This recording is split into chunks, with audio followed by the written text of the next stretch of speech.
Just give you the background on how this book came together. There's actually two research studies. One is a quantitative study where we surveyed over 3,000 men and women who were managers in different businesses throughout the United States. We take the data, we aggregate it, it's anonymous. The second is a qualitative interview where I interviewed personally over 200 women in positions of leadership, and they were either in corporations, entrepreneurs, professionals such as physicians and lawyers, small business owners. So there's a variety of roles to really understand in 2012, when this was conducted, of where women were in the leadership, right? Because there's a lot of press out there, you know, more women in, you know, the U.S., from the U.S. in the Olympics. You know, more women in Congress than before, you know, more women moving, you know, in college and accelerating into advanced degrees than men. So our sense was that something was happening, and we wanted to look at it again. So the survey, actually, the quantitative is in the back of the book. So you can see the kinds of questions that people checked off. And just remember that in a quantitative survey, you don't get to always meet the people. But in the qualitative, you get to flush out the ideas that come up in the quantitative. So I'm going to go through the findings, just a couple of them. OK, so let's just look at the quantitative and what we did. We measured the commonly surveyed leadership attributes and skills, men and women, again, right, over 3,000. So the first finding that gave us an aha was women rated women higher on all 10 attributes and skills, period.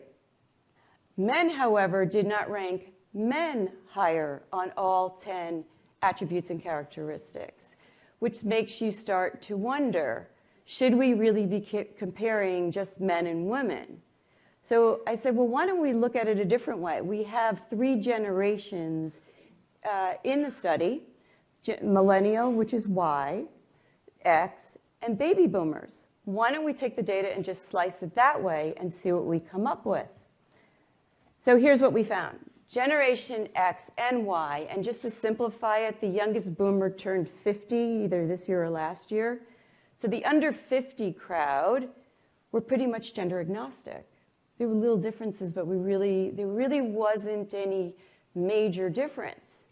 So we said, oh, could it just be the male boomer that is sensing or perceiving differences between gender in leadership? And if they are, you know, what does that mean, and what are they?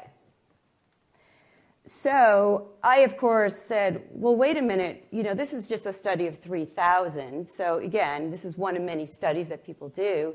But if this was extrapolated across the workforce in the United States, what are we really talking about? So I said, well, women are half the workforce. And so that's the people who scored women on all 10. Generation X is about 32.2% of the workforce, and Generation Y is another 24.7%. So if we pull out the women from those 2 generations and map that, what's left? Well, here's our men, Generation X and Y, leaving us with about an 18%. So we're talking about there might be an 18% potentially in the US workforce that might be perceiving some differences, which could be very interesting. So let's see what those are. But before we move ahead and say, you know, this is black and white, because as you know, the world is very gray, is it just one generation that perceives differences? Or is this really individual, right? So this, again, we're working with data, so we try to figure out. So it's a gray world out there, right? So I hate to make, you know, set statements about one generation over another. But let's just get back to the data, because I'm really interested to see what were the differences that this segment found, because what can we learn from that? Well, we found that women outscored men on communication, mentoring, coaching, empathy, collaboration, and inclusiveness. And in this segment, men outscored women on quick decision-making, being very decisive, vision, and strategy. Women outscored men on people skills, but men outscored women on confidence and risk-taking. So I said to the women who I interviewed, what do you think about this, right? And they said, hey, look, that's old school, okay? In the new world, in the knowledge economy, business is about people. And women clearly excel in the people business. And this is very important because people want to work for people who care about them, who are inclusive, who are collaborative, and have really high-quality people skills, right? But the women I interviewed said business is also about taking risks. Many of the CEOs, COOs, and the entrepreneurs said what set me apart from others, regardless of gender, was the fact that I was willing to take a risk. And they added, I wish women would take more risks. So I think that's a lesson learned, and it's a finding. So as I said to them, what does that mean in a firm or in an organization like we work for today?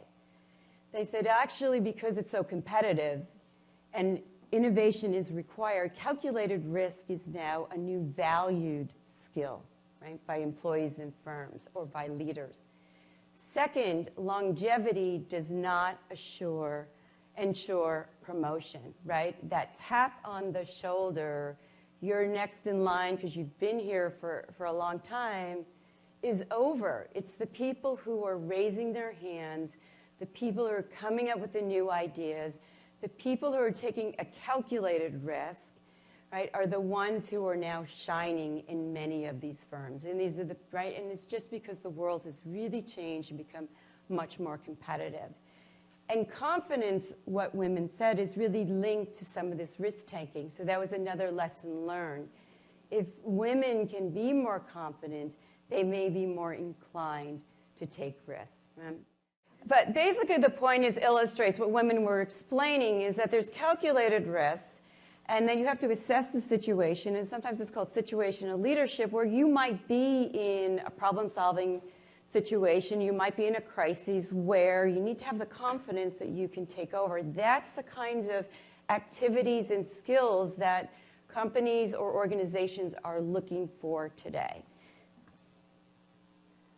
Okay, so a little bit on confidence. We did look at the generations. I'm not going to go through all the data, but it's all in the book. Some of the things that came out is our Generation Y, our millennials, were much more confident than the women Generation X and the baby boomers. And as one woman on my team who was a Generation Y, millennial, said to me, it's because our mothers taught us well, so we got it. We know we have to take risk and be confident. Interesting enough that the millennial women actually valued confidence more than millennial men. And the baby boomer men value confidence more than boomer women. So that sort of explains some of the things that we're seeing. Second that I thought was worth discussing about generations is the younger generation expect to be leaders much younger than previous generations, period. Men and women in Generation X and baby boomers expect to be leaders in their 40s, but the younger generation expect to be leaders in their 20s, right? And so, of course, the older generation would say that's just young confidence, but the younger generation is saying, no, I got more options. My whole life is really different. I don't have to wait and climb up the ladder in one firm anymore. In fact, as one Gen Y VP female said to me, my life is not my mother's life anymore, nor my father's life. I got out of college, I didn't have a job, right? So I had a struggle from the get-go. And she said I had so many more choices. Because let's face it, I'm going to be moving my job every 5 years. So basically, I screen now the firms where I work. I look at who's on the board. I look at the executive team. I look at their backgrounds. I look and try to find out, are they going to treat younger people? Are they going to actually promote them? Or do they have some strange filters, right? And I'm going to get filtered out. So the younger generation is much more confident about movement and about making choices because the career isn't the identity of the firm anymore. The career is about me making it through to my personal success. And how many hops do I need and what do I need to do to get there, right? So it's a lot of learnings on that. Very interesting. So what's the importance here of all this about gender and generation? Well, we saw that women value women leaders. We saw that the younger generations are gender agnostic. And if you look at that total pipeline, for me, that's very exciting because that's where the future workforce really is, right? Now, there might be a segment that perceives gender differences, and maybe this can help us understand legacy filters. But if this is an over 50 crowd, well, eventually, probably maybe not in my lifetime, the percentages will decrease as the new pipeline comes in to refresh, renew, and replace. And as women, do we need to be more confident and take risks to really be in this new knowledge economy competitive world? So one of the bigger findings, gone deep in the book. Number 2, negotiating and problem solving. We had different findings on the quantitative and the qualitative. On the quantitative side, men were scored 68% higher than women in negotiating, and that was a big gap. So the perception is men were stronger negotiators than women. However, when we looked at the qualitative side, overwhelmingly, 85% of the women said women are very good negotiators. And the other 15% didn't point to men. They just said women could be better negotiators, right? They didn't say that they were bad or men were better. So I said, well, how could you have such a difference between the survey and what I'm hearing in the interviews? So then I said, it might be the word negotiating, right? So if you think or hear the word or read the word negotiating, what images pop into your head? And I went back to women and said, what do you think of? And a lot of them think of this. It's a win-lose. It's aggressive. It's winner take all. But in reality, is that what's really happening in business? So I said, oh, I see. So when you think of negotiating, people are very offended by that. But the point is it's a win-lose, right? So this is it. And women said, no. Okay, so let me explain to you. Women excel in business negotiations that are very complex because they listen, because they collaborate, because they prepare, because they bring people together to problem solve. And actually, a lot of women said we should maybe what we need to do is reframe that word and call it problem solving, because in the 21st century, business is so complex that everybody needs to feel like they have their needs fulfilled.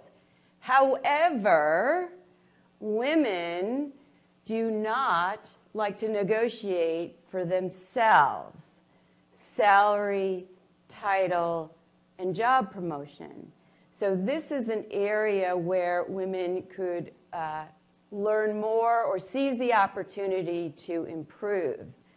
So I said, oh, okay. Point being, today, there's so much more data available, right? If you watch Mad Men, they used to write the salary and put it on a napkin and slide it back and forth. Well, today you can go to payscale.com, salary.com. Various organizations actually post openly titles and levels and salaries. So there's so much more opportunity where you can bring in data and have not an aggressive, what you feel like win-lose discussion about your salary and promotion, but a real data-backed one. So negotiating. Okay, so the summary of that finding was that there was a style of negotiation that was appreciated and still in use, perhaps, although you can buy a car on Car Trader and you can haggle instead of a flea market on eBay. So I don't know if there's a use for this. That's aggressive and dominant. But today, in the 21st century knowledge economy, The more desired approach is really this problem solving, the win-win for more complex teams, preparation, listening, and honest evaluation. Okay, industry-driven skills. We tried to slice the data to say, are there differences of leadership by industry sectors? And here are the 5 sectors that at least we had a meaningful sample from that we could look at: healthcare, information technology, manufacturing, telecommunication, and business services. What we found is no matter what industry you're in, the same 2 leadership skills came up over and over again. As number 1 is communication. That means presentation skills, written skills, speaking skills, negotiating/problem-solving skills. So communication is highly desired in no matter what sector you're in or industry. The second one that came up in all industries was managing complex projects. I'm sure that you're experiencing your world that isn't just you anymore. It's you and a team, and it's much more complexities. There's global, there's technology, there's high finance, perhaps, large budgets involved. It's much more complex than before. So those 2 came up over and over again. Then the differences by industry. So if you can just follow the infographics, number 1 and 2 will always stay the same because that was always number 1, 2. So 3 and 4. In information technology and telecommunications, negotiating and technical proficiency were the next 2 skills that were highly valued. In manufacturing, 1 and 2 will stay the same. 3 is industry experience, and 4 is ability to organize people. In healthcare, 1 and 2 is the same. 3 is organizing people, and 4 is implementing strategy. And we also looked at education. Now, this is from the Georgetown study. Georgetown did an extensive study on professions and careers and verticals and education. We also just looked and said, well, what kind of education requirements? And in all of these areas, bachelor and masters are predominant. So the question is, how do I get these skills, right? So if vertically I need to have these skills to move into leadership, and these are valued by leaders, how do I get it if I'm working in a firm or working in an organization maybe for a very long time? So here's the top 5 that women gave as advice. Number 1, take classes. First, look around internally. There's so many classes that people aren't even aware of that their company offers for free. And you can go and build up financial skills or negotiating skills or technology skills by participating. Number 2, don't forget about the classes on the outside. Are you missing the education that Georgetown says is required to get you to the next level? Can you go and pursue on weekends and evenings or online your education? Number 2, join cross-functional teams. There's a lot of transference of knowledge that happens on cross-functional teams. So if you are given the opportunity and you can join one, wouldn't it be exciting if you're in marketing and sitting next to somebody in the IT department who's sitting next to somebody who's in the finance department? And how much can you learn from each other and build up and learn about what it takes to make some lateral moves? Number 3 are lateral moves. Have you ever thought about exploring, are there functional areas that would enhance your skill set? Right? So today, being a marketing person forever is not always valued anymore, right? Wearing many hats. So should I be in marketing for a while and then move into sales for a while and then move into finance for a while so I can broaden out my skill sets without necessarily leaving the firm? Number 4 is volunteer. Volunteer for skill-building projects. One thing that we always had in Silicon Valley, they were always looking for volunteers from the functional areas whenever there was a large technology deployment. ERP, PeopleSoft, right? The tech team would come out and say, I need functional stakeholders who can help me understand your area, and in exchange by being on the team, the task force, you got to understand how the databases worked or the ERP system or the network. Right? You can pick up some appreciation for other areas. And then number 5 is join organizations. So maybe you are a manager now, but you want to know what it's like to be a CEO, right? Or a treasurer. Well, what about boards for nonprofit or opportunities that might come up outside the firm where you can volunteer? I've done that, volunteer for treasurer role, president role, different, just so you could understand what it is to be in that position and do you like it or not. So those are the 5 recommendations that bubble to the top on skill development. So the next finding is that in the future, everyone will have a woman's career. So let me explain that concept. You're actually living longer today, and I know this is really hard for people to think about, but I was on the New Jersey Turnpike and I saw a billboard that said, if you are born today, you will live to 120. Mind-boggling. In fact, they say people can't even imagine anything that long. So I asked that question to women. You're living to 100. How does that change your perception on your life, your career, yourself? Does it in any way? And when women say, yeah, I'm living to 100, I got to afford to live to 100, right? Wow. So if I want to afford to live to 100, that means I have to work till, oh my God, 70 or 80? Oh my God, that means I have to stay healthy so I can actually get to work till I'm 70 or 80, right? Which means, oh my God, my degree is from 1960. Is my degree going to keep me employable till I'm 70 or 80? Right? And you can start to hear, right, churn, going through their heads of, okay, what does this mean? Now, interesting enough, right, and the new concept from the Futures Group is corporations will become disposable. That's an interesting concept. Corporations will assemble for the purpose of making a product, and then they will disperse. So you might outlive a company that you're working for. So you have to kind of plan that out as, what will my life really look like? And women said, well, we invented that. We invented that labyrinth, that lattice, that maze.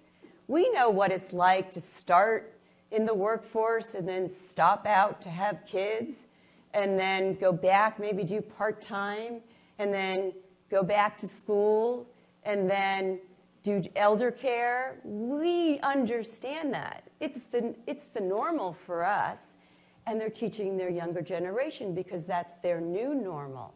And so women are saying, actually, you're just moving into what we know careers are like because it really reflects our life. So the women, your career would be like a woman's career. Okay, mentors. Big question comes up in every study. We asked, are mentors important? Hands down, absolutely. Women said, 94% of them, mentors are very important. It's important to be one, and it's important to have one. But I asked women, I go, so what is this? You know, do women not want mentors? But they said, no. See, what's different about it is they don't want the single mentor anymore because lives are complex and they're making so many movements. What women today have, and men, are personal board of experts or your own personal board of directors. People who you can go to for the job you're in today, the job that you want tomorrow, the marketing expertise that you hope to learn and how to get there, someone for your kids, someone for your health, someone for your finance. Surrounding yourself with experts rather than that single entity that you hang on to take you all the way through the firm, because in realities, our kids are not going to be riding all the way through a firm. So a personal board of advisors and directors. Okay, Encore Careers, after, of course, explaining to women that they're living to 100, it created a lot of energy around Encore Careers, which is what are you going to do after you thought you were going to retire at 55 or whatever age you thought you were and you're not, or you didn't, or you can't. And so that created a lot of energy in the interview. So I'll give you 2 examples. One woman was 54, and she today has her own marketing consulting business in the Silicon Valley. So I said, how did you get from being the vice president of a well-known technology firm to being your own Encore career as a marketing consultant? She said, in my 40s, I started to plan. She said, I kind of went out to women. I realized that I was in burnout. You know, it's burnout in Silicon Valley, 24/7, traveling all the time. You don't get an opportunity to yourself. She said, I'm not going to make it to 50 if I don't make a plan for something else. And she said, I always admired those women who had their own businesses. So she said, I went out and interviewed them and tried to figure out how did they do it. And she said, I kind of viewed the world in two buckets. There were people who had skills. There were accountants, there were lawyers, there were programmers, there were website designers. They could build a business around the skill. And she said, that's not me. She said, I was a marketing person. I was a marketing person, executive, many companies, but I didn't have a skill. So she said, the second bucket was that expertise. She said, there were people out there who had solid expertise and a variety of expertise in a functional area, and they could go and consult. And she said, and that's what I decided that I could do. So I made a plan on what did I need to get there so that when I was 50, I could break off and do it myself. So she said two things. This is number one is plan. And number two, when you break off from a company, remember it's probably going to take you about 6 months to adjust if you're used to an organization with a lot of process and infrastructure. And number three, have about a year's worth of savings that you can afford to live off of because it's going to take that long to get your business up and running. Now, the second woman I talked to was 67 when I interviewed her. She's now 68, and I was asking her about her encore career. And she said, oh, you mean my next encore career? She said, still in my career, Tracey. And I said, oh, okay. She goes, yeah, I'm planning my 70 to 90 career, age 70 to 90. And I said, oh, well, why is that? She goes, well, number one, I'm a single mom. Number two is I can't afford to retire. Number three is I don't want to retire because I've got a lot of energy.